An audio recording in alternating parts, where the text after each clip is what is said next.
So let's talk about the first movie in one of the biggest franchises that was never really supposed to be a franchise in the first place.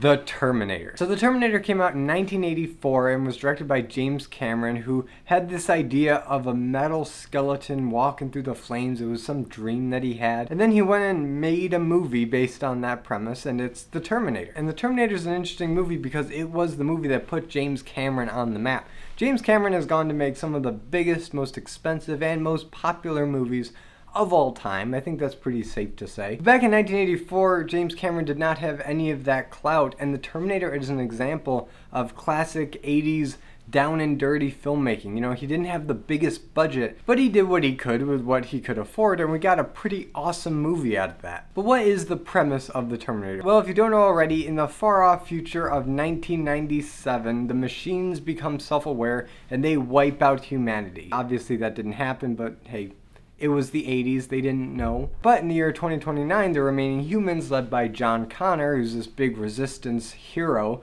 defeat the machines. They win, but the machines had a failsafe, that if the machines were to ever be defeated, they would send a Terminator back in time to kill Sarah Connor, John Connor's mother, before John Connor can ever be conceived. But what is a Terminator? A Terminator is a robot. It's a robot skeleton surrounded by living tissue, you know, skin, blood, hair, sweat, you know, to make it look human on the outside, even though it's metal on the inside. And they're infiltration units. You know, they look and act like humans so that they can get close to the humans that they are going to take out, namely Sarah Connor in the year 1984. And this is where our story begins. And Sarah Connor is played by Linda Hamilton, and she's your average, you know, 20-something young woman living in California in the 80s. And she doesn't suspect anything until women named Sarah Connor are being executed in the order that they're listed in the phone book. And of course the press takes this and it's like, oh, it's the phone book killer. We got a new serial killer in Los Angeles. And it also doesn't help that she's being stalked by Kyle Reese, played by Michael Biehn, and she doesn't know who he is. For all she knows, he could be the Terminator, but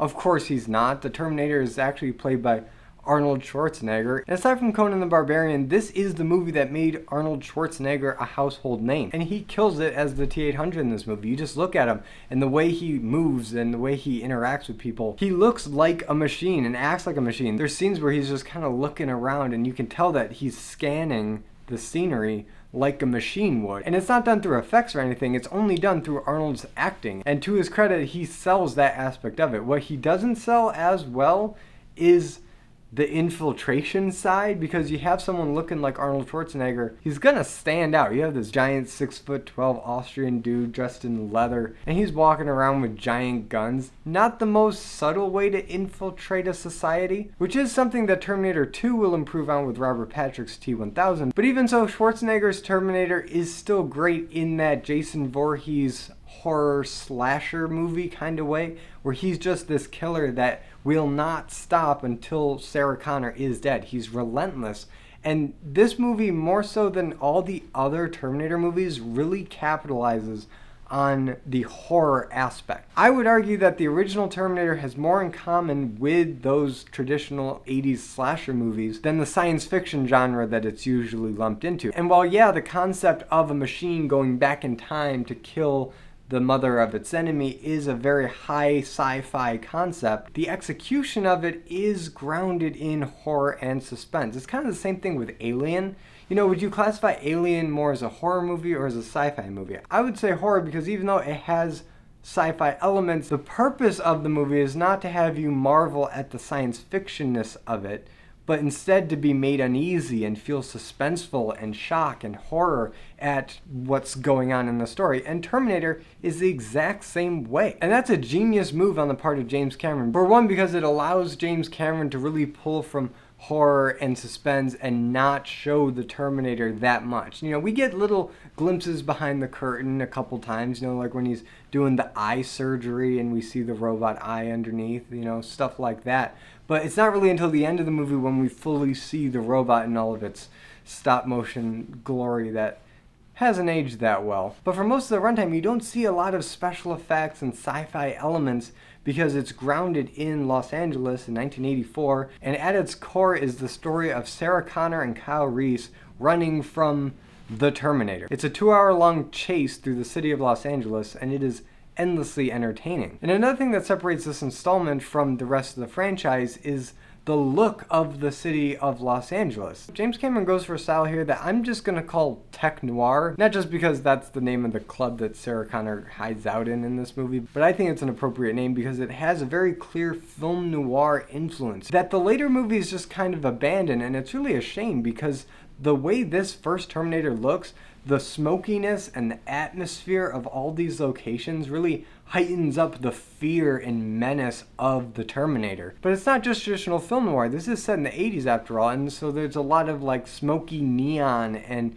there's technology, and there's machines, there's construction equipment, there's other kind of light sources. And that's why I call it tech noir, because there is kind of a modern mechanical sci-fi bend to the traditional film noir techniques being used. But anyway, back to the story. So you got Sarah Connor being stalked by these two guys, and they all collide in this tech noir nightclub where she finds out that Arnold Schwarzenegger is the Terminator robot and Kyle Reese is a soldier from the future sent to protect her. And having Kyle Reese in this movie, a human going up against the machine, the Terminator, makes the situation a lot more desperate. It puts our heroes on the back foot because Kyle and the Terminator, they can't go at it. They can't fight each other one-on-one because, Kyle will just die because he's not this super jacked machine man. And the tactics that they use is just to run and flee and put as much distance between them and the Terminator as possible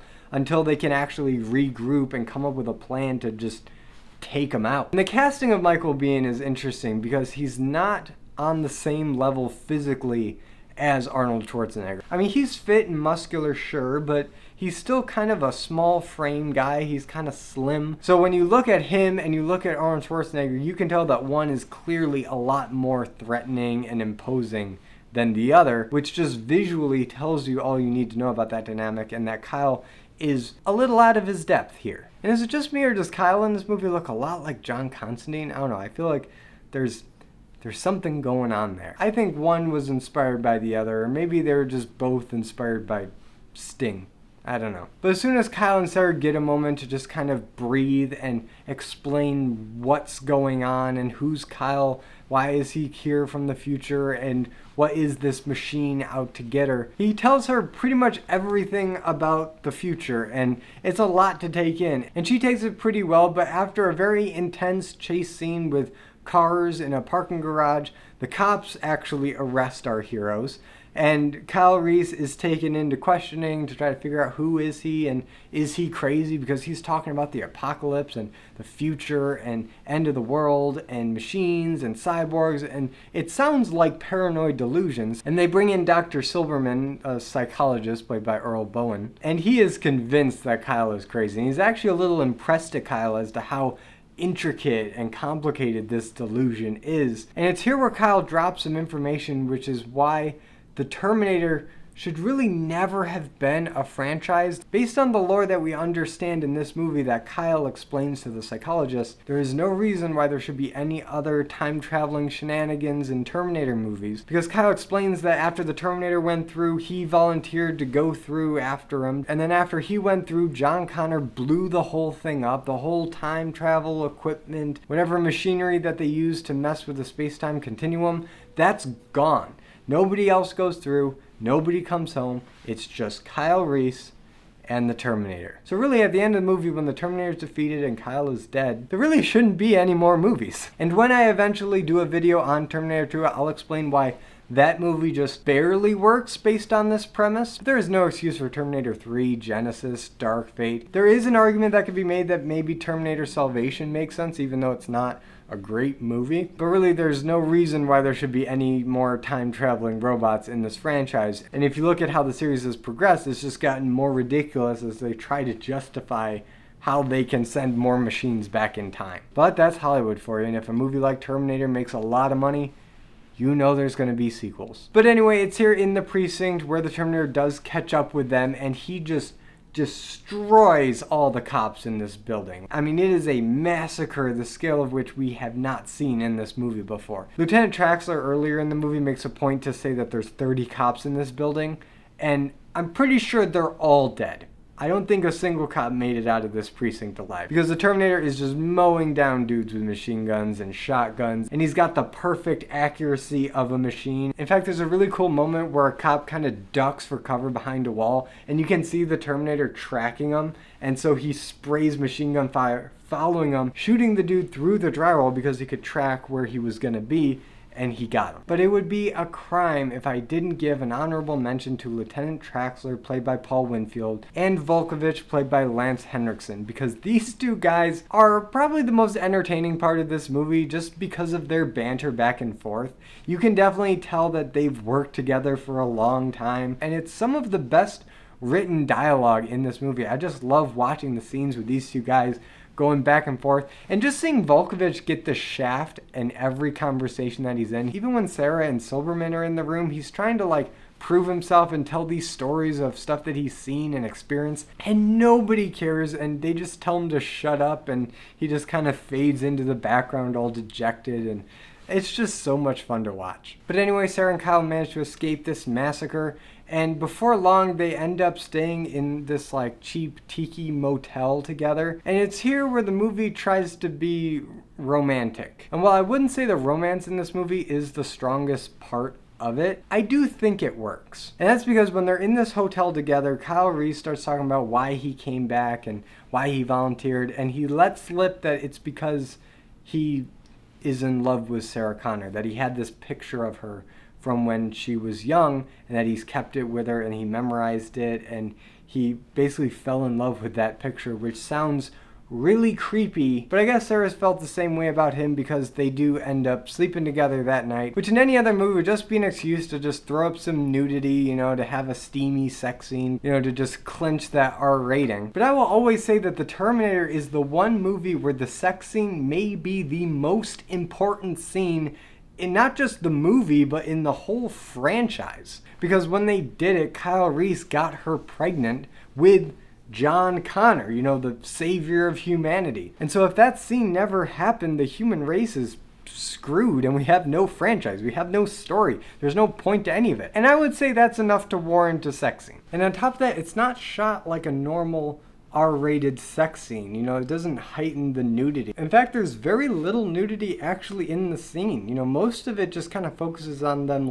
touching each other, hugging each other, being intimate. And there's a lot of shots on their hands in particular, their hands interlocking and then releasing. So because of that, it doesn't feel as sexy as it does romantic, and a little sad. And the sadness part comes in through mostly the music, because it's the main Terminator theme, the do-do-do, do-do-do. And that melody has a kind of melancholy undertone to it that does reflect their doomed relationship, because she knows at this point that John's father dies before the war. So these hours that they spend together are precious, because she doesn't know when he's going to die, but they're not going to be together to raise her son when that eventually happens. But that romance doesn't last too long, because again, they have to flee the Terminator because he is just relentless.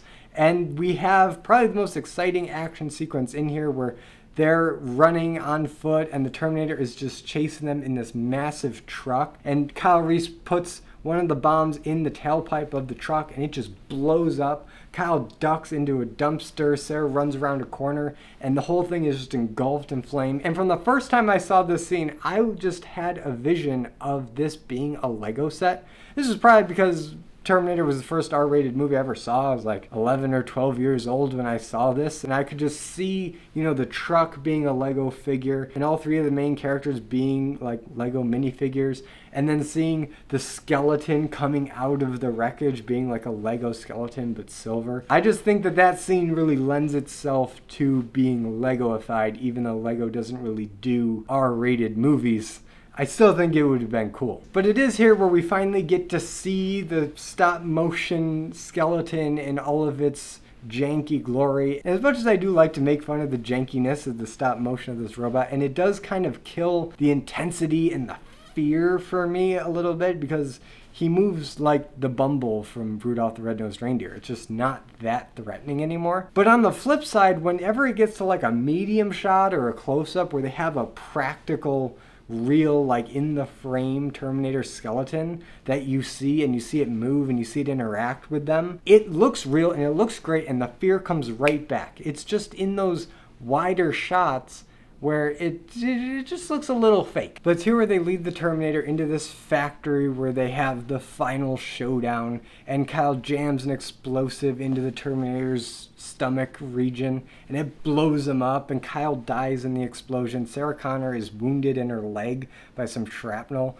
and the Terminator itself somehow survives, even though it's just a torso and up that's left. And now you have what's left of this Terminator chasing Sarah through this factory, and neither one can even walk, but somehow the Terminator is still gaining on her, and it's not until she traps it in this hydraulic press where she can then squish it and kill it. But even as she's doing that, the Terminator is still reaching through the bars, trying to choke her out with its last breath, even though, I mean, it's not exactly a breath. I mean, Terminators don't breathe, but you know, like with its last bit of motivation, it's still trying to kill her, and it almost does it. The hand is on her throat, and she kills it, destroys it, squishes it. And that's pretty much it for the first Terminator movie. The monster is destroyed, and now Sarah is going down to Mexico to try to escape the coming storm, as they say. But yeah, that's the Terminator. It's a great 80s suspense, thriller, horror, sci-fi movie with a little bit of romance thrown in there for good measure. It defies categorization, and that's kind of what I love the most about it. The Terminator was such an original concept from the mind of James Cameron